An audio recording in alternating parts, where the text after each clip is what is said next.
I got a friend of mine on the inside at the AG's office. I'm gonna do my best to get these charges going forward. And I'm pushing the envelope on this. I really am. I'm pushing the envelope.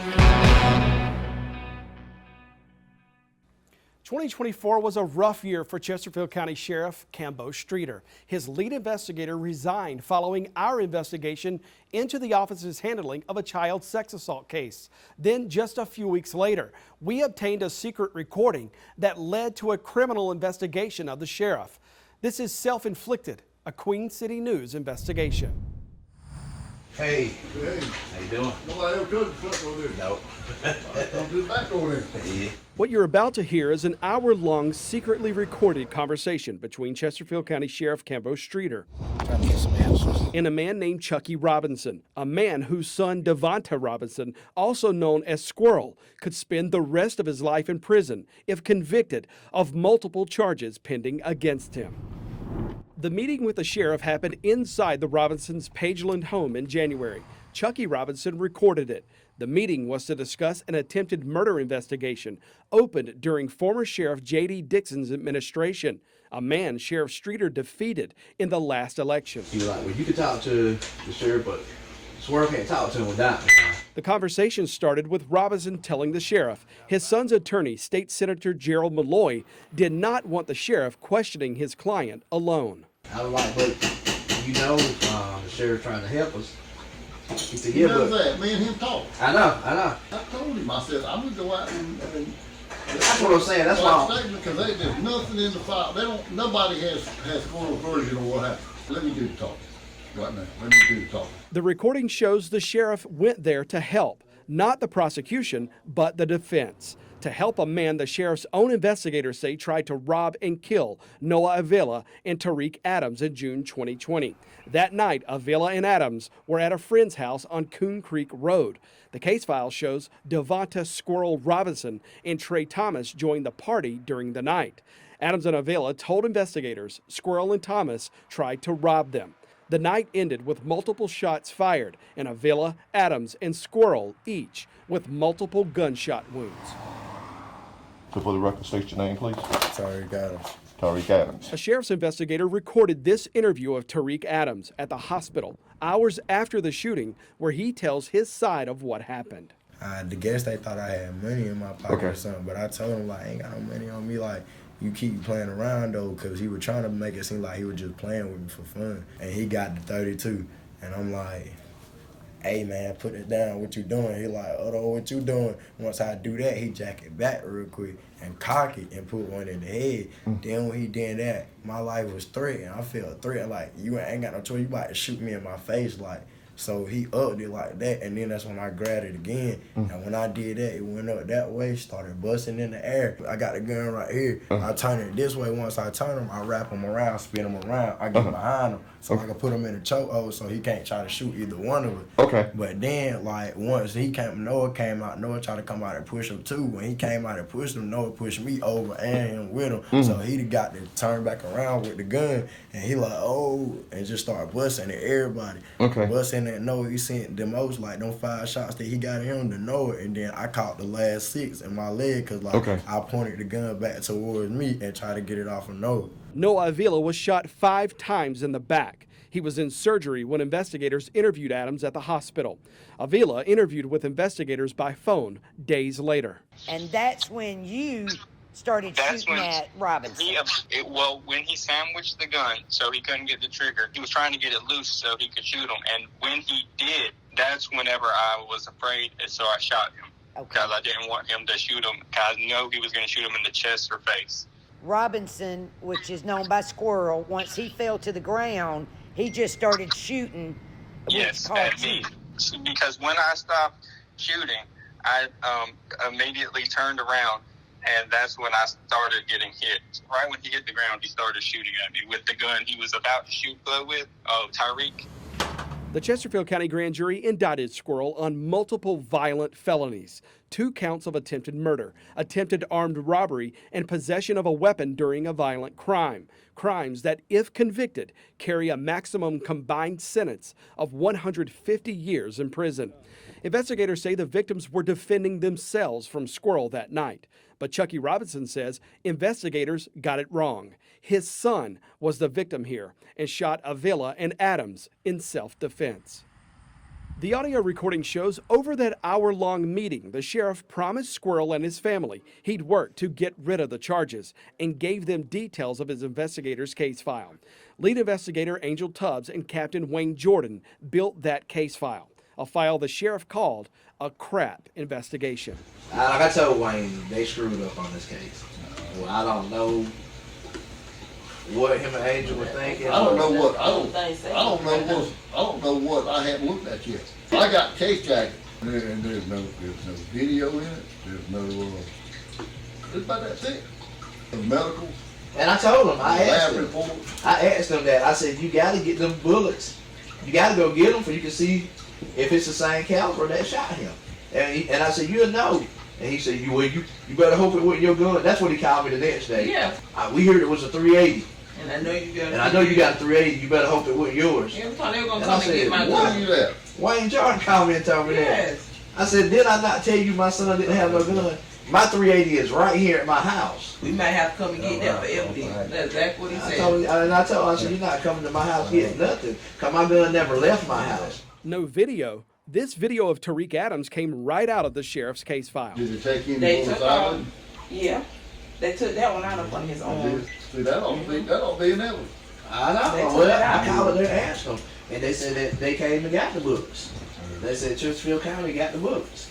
That's why I said that would prove everything. The investigators did that. The sheriff's office evidence log shows investigator Tubbs went to the hospital in Charlotte, collected 2 bullets that doctors removed from Squirrel's body during surgery, and sent that evidence to SLED.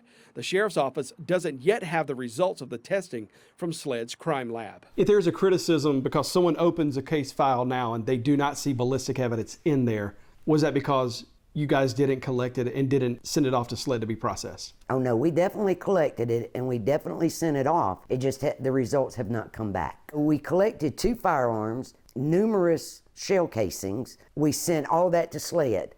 Unfortunately, I don't know if SLED is so backlogged that we have not gotten those results yet. Matter of fact, just 3 weeks ago, I got a 2019 case back from SLED. Angel Tubbs has logged nearly 40 years in law enforcement. We interviewed her after we obtained the recording about the sheriff's criticisms of her investigation.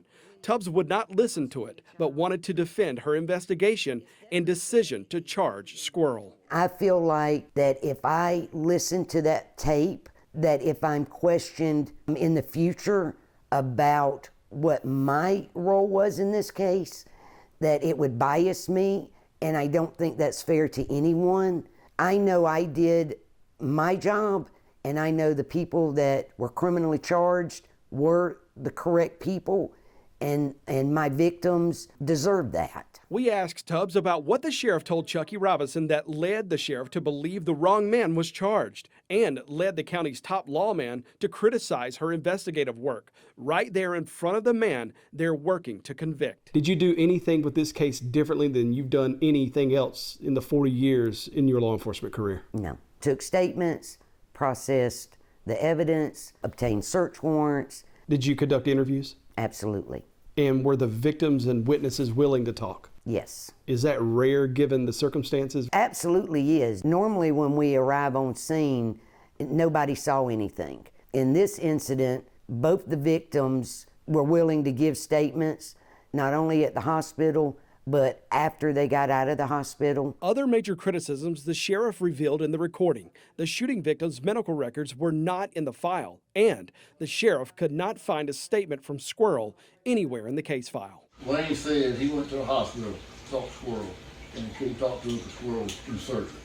I don't know. I can't say he came or not, because And then he said, I never seen him up And then there. he said, after Squirrel got out, he already had a lawyer, and he couldn't talk to him. And to your knowledge, nobody ever went over there and tried to talk to him. No, because we was there every day. Who interviewed Squirrel? Nobody. Why? The That's only what I'm one, saying. the only one had, yeah, It's crap from the very the only beginning. one. I tried numerous times to interview and was always stonewalled. He was still in the hospital. He was in rehab. He couldn't do it. Calls to The parents, when your child is able, I need to speak with them. Once they got out of the hospital, I was stonewalled. They never would let me speak to this individual. Did it hurt you to gather a statement once you found that this suspect had secured a lawyer and would not be talking to you voluntarily? From all the evidence that we collected on the scene, with the statements that we had obtained, it wouldn't have made any difference if I had spoken to the person or not. Because you had the right people. Because I had the right people charged. Investigator Tubbs says that was not the only time Chucky Robinson, the other voice in this recording, got in the way of her investigation. One of my victims, he had told me that one of the suspect's fathers was going around the Coon Creek area and asking people questions, offering them money, not to tell the correct story, just all kind of little things that I felt was inappropriate. I relayed that to my supervisors, and I even made a call to the suspect's father to say, you need to stop. This is not your job. I will find out what happened, but you are not to speak with any individual involved in this case. And that's Chucky Robinson? Yes. In a phone call with him, you made it very clear to him. Yes. That if it continued, I would pursue criminal charges. Robinson says he was only working to gather evidence to prove his son's innocence. The sheriff's criticisms continued. He also told the Robinsons the former sheriff's investigative unit should have never tried to work that crime scene.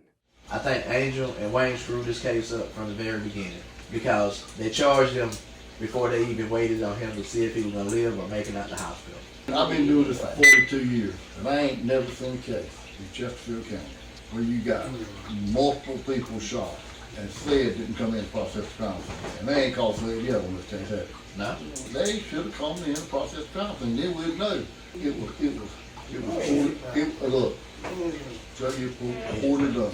About halfway through the recording, the sheriff tells the Robinsons he believes his investigators charged the wrong man and had his own theory that Squirrel acted in self-defense. And then he says, Noah heard the gun come off. He came out the building and he thought Squirrel shot me.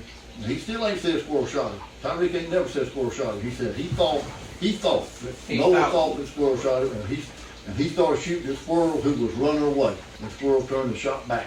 And Squirrel picked the gun up. But Tariq Adams did say that in two separate interviews with investigators. Turned back around with the gun, and he like, oh, and just started busting at everybody. Okay. Busting at Noah. He sent the most, like, them 5 shots that he got him to Noah, and then I caught the last 6 in my leg. Next thing I know, I just seen shots coming out.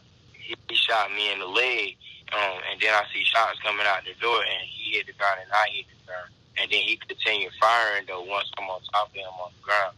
But Sheriff Cambo Streeter was far from finished. Coming up. So that's what I'm trying to get. I'm trying to get charged with drugs. Kennard, I sat in his office, he told me he never should have been charged. That is absolutely not true. That never happened. We'll talk to you about this recording with Chucky Robinson when this Queen City News investigation continues after this. Chucky Robinson planned to meet us outside SLED's front door when he showed up to interview with them on February 21st. Instead of getting out, he started backing up to leave. He then called me. It says SLED is asking him to come around the back of the building because they did not want the news involved. We were there as Robinson arrived. Didn't want us involved, huh? As SLED agents tried to slip him in through the back door. Chucky, what are you meeting with SLED for? Trying to get some answers. What made you record the call with the sheriff? For my record, I wanted to make sure that his attorney wasn't there, so I wanted to make sure I get it to him. SLED agents already interviewed multiple people connected to the recording, including Chesterfield County Sheriff Cambo Streeter. It's all part of the criminal investigation SLED opened when they obtained the recording weeks after we began our investigation. What do you think SLED wants to know from you today? I have no idea. I'm curious. You here to tell the truth? That's it. When we first met Chucky Robinson last month, he said he had one goal: for someone to reinvestigate his son's attempted murder charges from 2020. He found that someone in Sheriff Cambo Streeter. We'll talk to you about this recording with Chucky Robinson.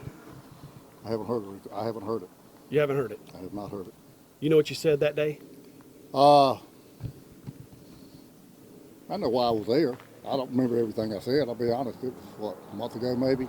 When we found the sheriff last week, he'd already had a call with SLED, but he hadn't yet been formally interviewed. You're sitting in a criminal defendant's home with his parents. You're discussing the intimate elements of a case file. Do you see anything wrong with that, looking back, sharing that information? His attorney knew about it. So, no, I don't see anything wrong since his attorney. I did not, I was there on good faith, Jody. I didn't go there with any, motive or anything. The sheriff says he was simply gathering information, and despite his promises in the recording to get the charges dropped, he was only working to get someone to reinvestigate Squirrel's cases. You called the case a crap case. Do you believe your investigators screwed this case up? I think the case could have been investigated a little more thoroughly. But the recording shows the sheriff didn't just want the case reinvestigated, he wanted Squirrel's charges dropped. And Sheriff Streeter had already taken steps to get that done when he met with Deputy Solicitor Kennard Redmond last fall. I can tell you what, there's some people that are scared of this case. The solicitor said he didn't think it was a good case. Kennard told me he didn't think Squirrel should have been charged. I said, why'd you send it to Columbia? If that's what you think, be a man and call it like it is. And drop the charges. Because that's what I'm trying to get. I'm trying to get charges dropped. Squirrel, they do a double on you. Kennard, I sat in his office, he told me, he said, okay, he never should have been charged. I said, why'd you send it to Columbia then? He said, we can't appear to be by. I said, that's crazy. That's a cop out. That is absolutely not true. That never happened. Never saw the first piece of evidence. I don't know enough about this case to formulate an opinion one way or the other. So yes, it was extremely disappointing and infuriating to hear my name being mentioned in that tape. Another promise the sheriff made to the Robinsons in that recording: if he could not get what he wanted from the solicitor, he'd lean on his friends inside the AG's office. Because I got a friend who works at Turner, and they said they're not going to send the case back. I said, once we get them, we don't send them back. I said, well, here's what you need to do. You need to get one of your investigators, and the one they assigned to it is a good friend of mine. I used to work with him in Columbia. And he sat in my office about 2 weeks ago. We went over this case, me and him. And if he gets assigned to do it, he said, I'll go to the prosecutor and tell him, you can't win this case. This may cost me votes, but I don't care about votes, because it's the right thing to do. And that's why I'm doing what I'm doing. I will get this cleared up. I'm going to try my best. I promise you that, Chucky. I told you that. I'm doing it. I'm sure. Girl? Nah. You don't look that bad, man. Man, they make out like he John Dillinger. Everything happened. Squirrel did it. And I'm pushing the envelope on this. I really am. I'm pushing the envelope.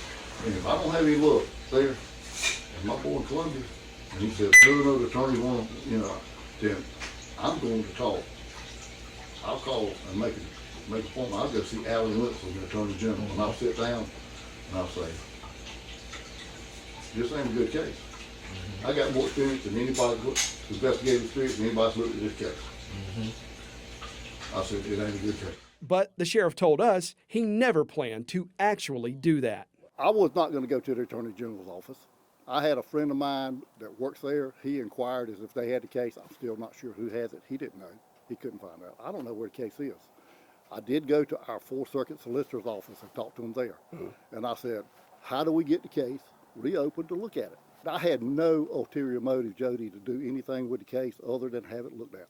And there was no deal, no quid pro quo with Chucky Robinson or his family? No, sir. I've never taken anything from Chucky Robinson, never asked him for anything, never will. The public will hear this, and, they will make their own minds up about what they see. They make their own mind up. I did what I told the man I would do. For some reason, he chose, I think the better question, and I wish what you would investigate is who paid who for the recording. You have information about that? No, I don't, but I mean, my gut feeling is somebody paid somebody. I mean, why you record a conversation? I don't understand that. I have never recorded a conversation in my life. You think you put yourself in a bad position, at least? In retrospect, yes, sure do. You feel like you may have committed some misconduct? Absolutely not. And it's hard for me to think that somebody would let themselves be put in that position or put themselves in that position. It's dangerous.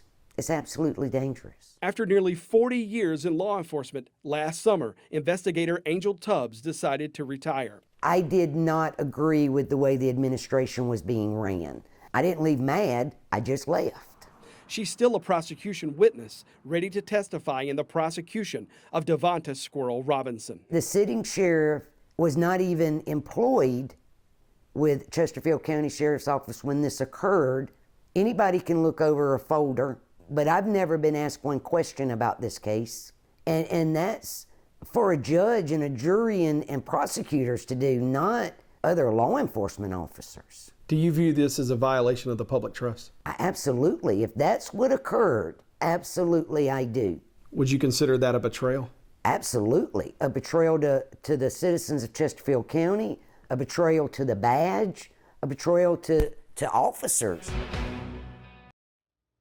SLED opened a criminal investigation into Sheriff Cambo Streeter over that recording and what he revealed from the case file while sitting in Squirrel's living room. Investigators were working to figure out whether the sheriff committed misconduct in office and obstructed justice here. SLED turned its file over to the Horry County Solicitor's Office for a decision on charging the sheriff.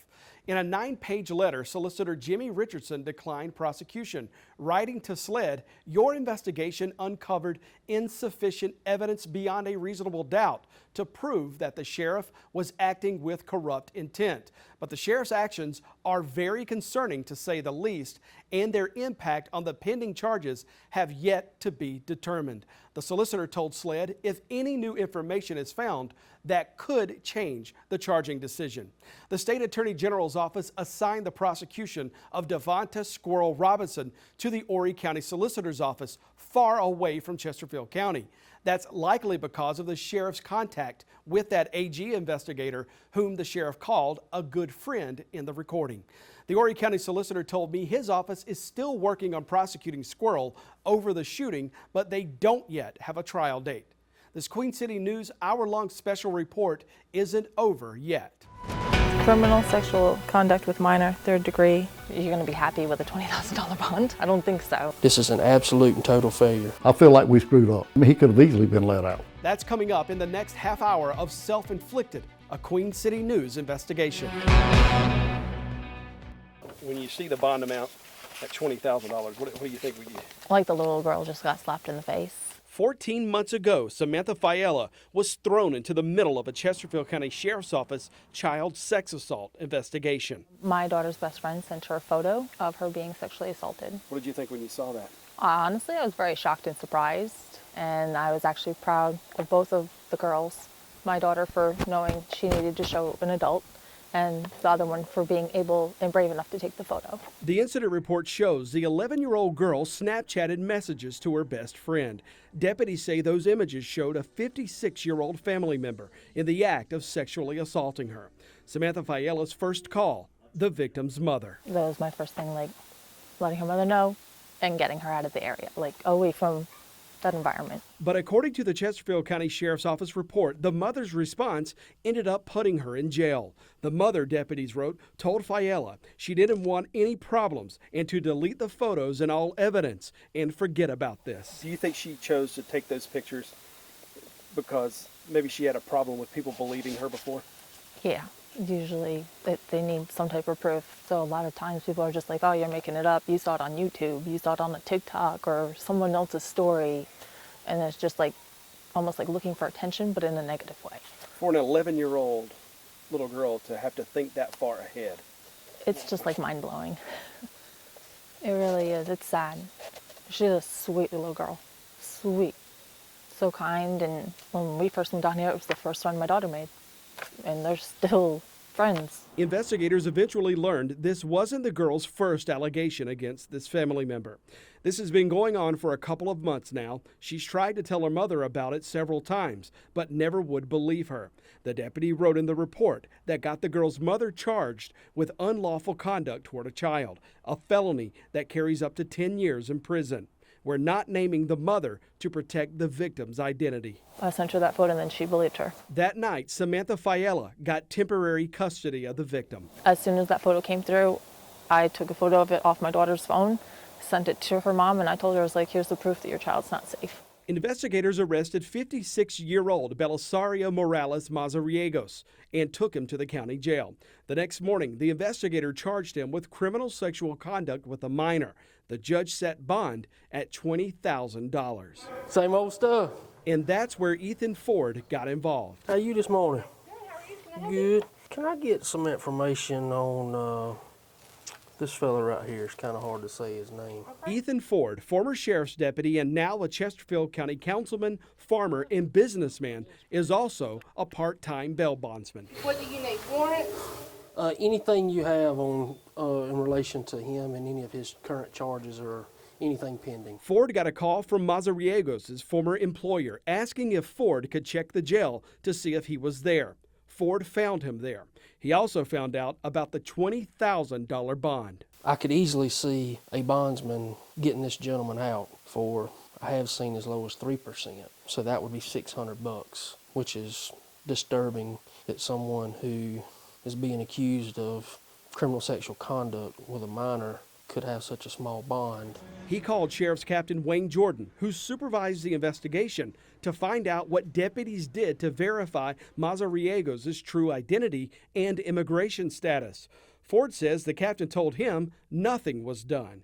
He also found no one showed up to Mazariegos' bond hearing. Well, we can't go to every bond hearing. That's where I draw a line, and I think that it's a failure on the system that law enforcement didn't go to the bond hearing, that they didn't communicate with the judge to tell the judge this person is a flight risk.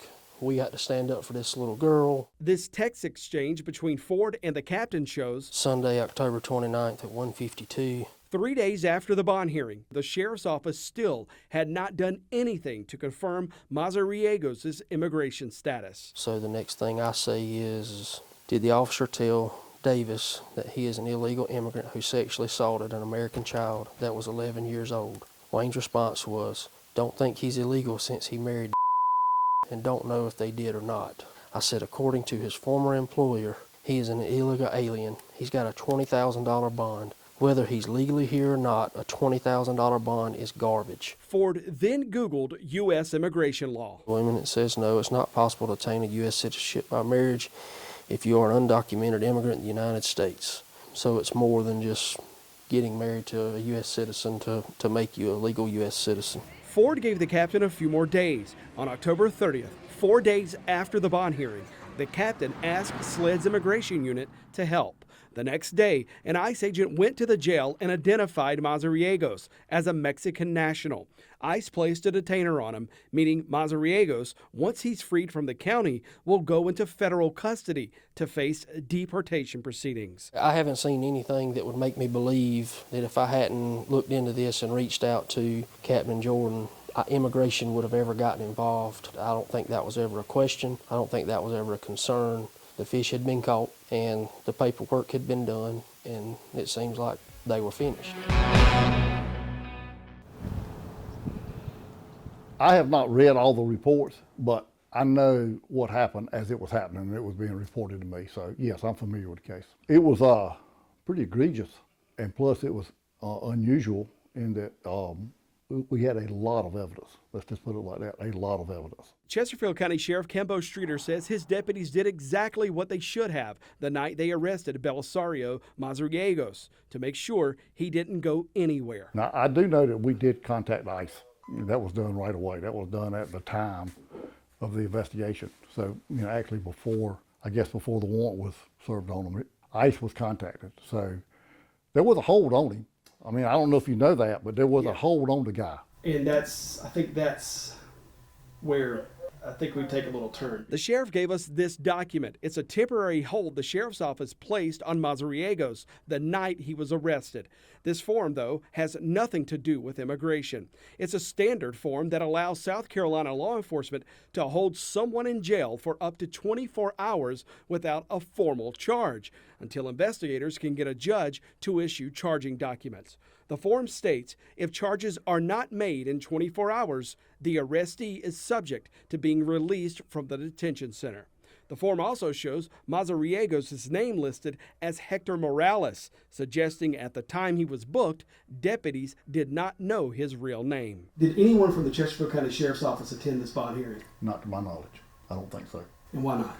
Well, we normally don't go to the bond hearings unless there's a reason to. If not a case like this, what case would you all ever show up for? Obviously, we show up for cases where we think that the judge may not have the facts of the case, or we might need to explain the facts of the case. But the sheriff says the judge had everything he needed in the warrant and the incident report, except Mazariegos' immigration status, which bond judges use to determine risk of flight. This defendant could have easily paid that money and been out of jail. You now know that he was in the country illegally, which, would you consider that a flight risk? Oh, absolutely. Absolutely. Is it a fair criticism that the sheriff's office jeopardized an illegal alien to this country getting out of jail, running away and never being held accountable, never being brought to justice because of steps weren't taken on the front end to make sure that this person showed up and was present for their day in court, and this victim also was protected? How do I feel about that? I feel like we screwed up. I mean, he could have easily been let out. If that's the bond that the judge put on him, which is a pretty weak bond for this kind of a case, you know, I'm not going to point a finger at the judge, because if we didn't have somebody there to give him the facts of the case, then it's not on the judge, it's on us. Our investigation also uncovered not only was the sheriff's office not at the bond hearing, but neither was the victim. It's called a victim's information notification form. This would have been the victim or somebody representing the victim. And on the victim's signature line is handwritten juvenile, confirming she wanted to know when a bond hearing happened, and she wanted to make a statement before the judge set bond. Did you all have an opportunity to go to the bond hearing? I didn't even know that it was happening, nothing. The only time I heard from the sheriff's office was that night. That was it. I haven't heard from anybody. It's a total disgrace. It's a total failure that the system has failed this little girl. Magistrate John Davis says he called Fiella before Mazariegos' bond hearing, but she declined to go. Fiella says that call was about the victim's mother's charges, and the judge mentioned nothing about Mazariegos or his bond hearing. If I told you that the sheriff's office wasn't even at the bond hearing, what would you think of that? Why? They're the ones that did the arresting. They know everything that happened. Do you think that could have potentially put the judge in a tough spot of not knowing enough about this case to set an appropriate bond? Possibly. But even still, with knowing that it was a child, doesn't really matter the age of the child. It was a child. But I can tell you, Jody, that because of this case, and you bring it to our attention, you bring to my attention some things, obviously some shortcomings that we had here, I'm going to look into it and make sure it doesn't happen again. Coming up, we uncover another allegation from this little girl against the same suspect from a year earlier, a case the sheriff's office tried to keep from us. I don't think I lied to you, no, sir. Then why didn't you tell me about that? Yeah, we have another report from 2022. I think I did tell you that we had an incident, but I didn't know the details to the case. Are you sure that's what you said? I may have. I don't remember what I said to you, to be honest with you. I'm looking for another picture I have of her. Mona Melton's known the little girl in this picture. This is her. Ever since the girl was just a few days old. 8, 9. Just a baby. Mm-hmm. A little baby. Hours after we first aired our Unheard investigation, a source told me that in 2022, the sheriff's office had already received a prior sexual abuse allegation involving Belisario Morales Mazariegos and the same little girl. The sheriff's office told me there were no prior investigations, didn't know of any, couldn't find any incident reports. Is that true? No, that is not true, because I called the police myself. When was that? About a year and a half. In December 2023, we asked the sheriff's lead investigator, Captain Wayne Jordan, whether he had any documented prior allegations. Jordan told us then he searched, but found nothing. So do you see anything in there under his name from 2022? No, not nothing. Mona Melton says the sheriff's office is not telling the truth. She was shopping at a Pageland store with the victim in July 2022 when the little girl told her story. We're walking around Bargain Basket, me and another friend of mine. Her mother told me to drop her off at the mail's house. She started acting real funny. I asked her why, and she started telling me. And I told her, I'm gonna have to call the law. And she was like, that's fine, because my mama's not gonna do anything. She told me that her mother was touching her inappropriately, and that her mother knew about it and wouldn't do anything. So I called the police. Deputies filed this report dated July 27, 2022. The details show Deputy Brittany Love was on scene within minutes and took the victim into a room to video record an interview with her.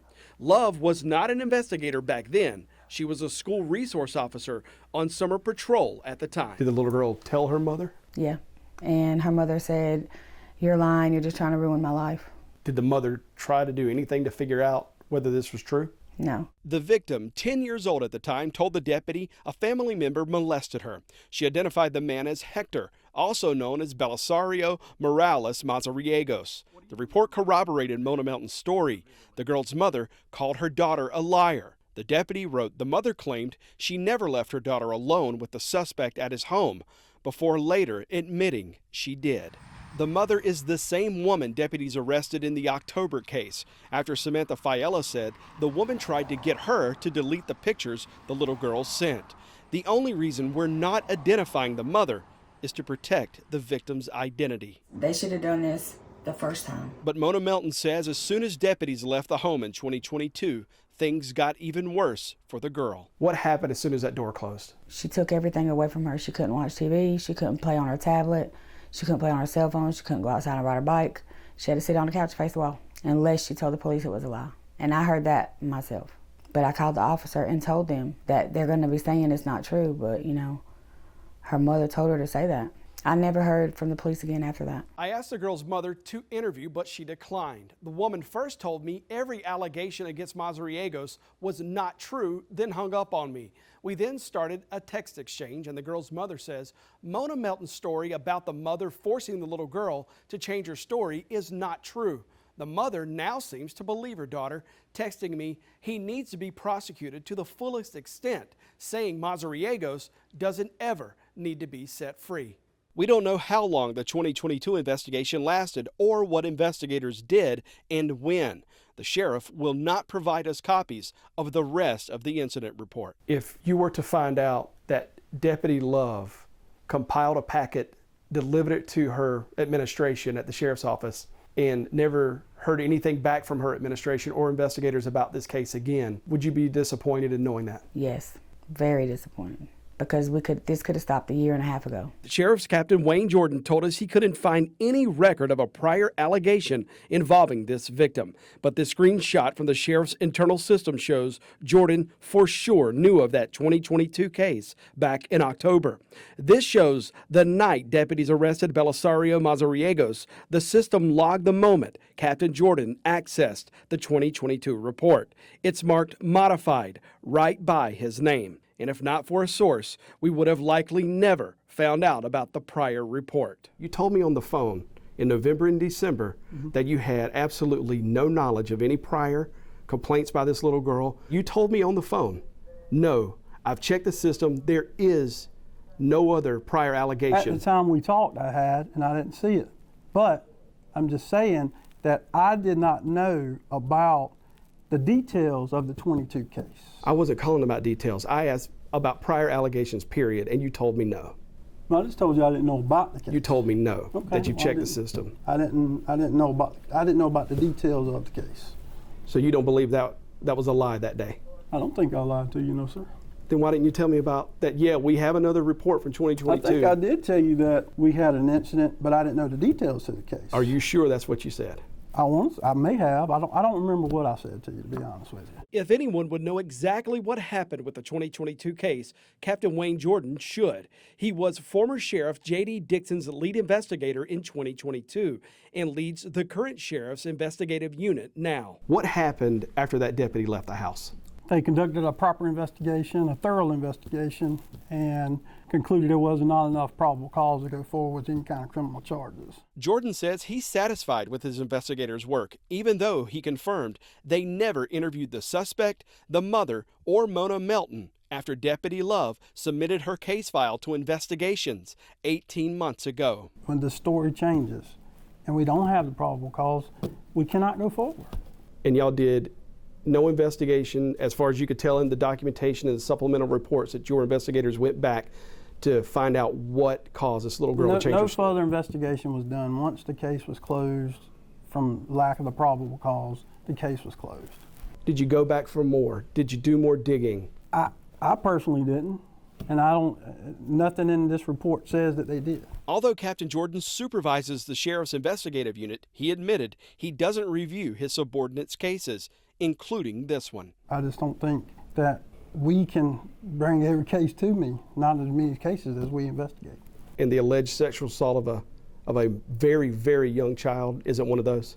I mean, it could have been brought to my attention. I agree with you, but it wasn't. Again, I look back over the report. I think they did a thorough investigation and they made the decision, and I'll stick behind their decision. In the middle of this interview, the captain made a major decision in that 2022 case. Do you think it's worth an investigation to go back and see if this little girl was forced to change her story, that's something y'all should make right? We can take it to the solicitor, and if the solicitor gives us the okay to open this investigation back and it's reassigned and they investigate it and they find probable cause to add charges, then we will do it. I'm just surprised that 3 months later that hasn't happened, and during the course of a news interview and a news investigation that possibility has just occurred to the Chesterfield County Sheriff's Office. I don't have an answer for you on that one. The Sheriff's Office reopened the 2022 case the day of this interview. What do you think the last 18 months for this little girl might have been, the hell she could have been living through, because she did not believe that anybody believed her? Well, I can't speak to her mindset, so I don't know what she would have been going through. You're a father, man. What do you imagine? I mean, I'm sure she was probably distraught. No, I'm sure she was probably hurt. But again, there's other people to fault other than the sheriff's office. And there's other people to fault than my investigators. Who is that?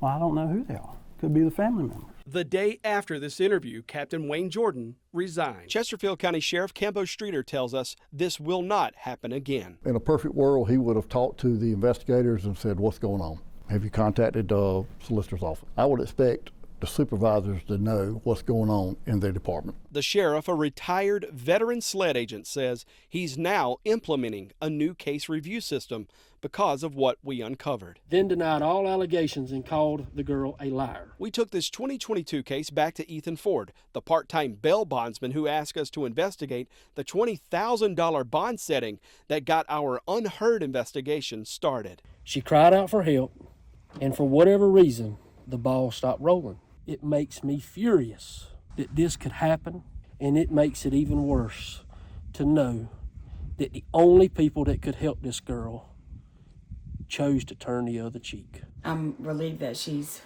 finally getting some justice. Mona Melton believes the Chesterfield County Sheriff's Office holds all the blame for what happened to this victim last October. This is a child you've known since she was born. What would you say to her today if you could sit her down and put your arm around her? I'm sorry.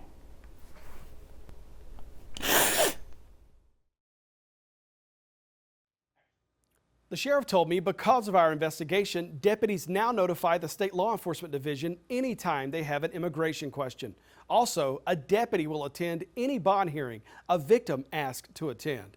The solicitor reopened that 2022 investigation to figure out why the girl changed her story and whether the mother obstructed justice in these cases. The solicitor told me although that investigation is finished, he's still working on a decision whether to file additional charges.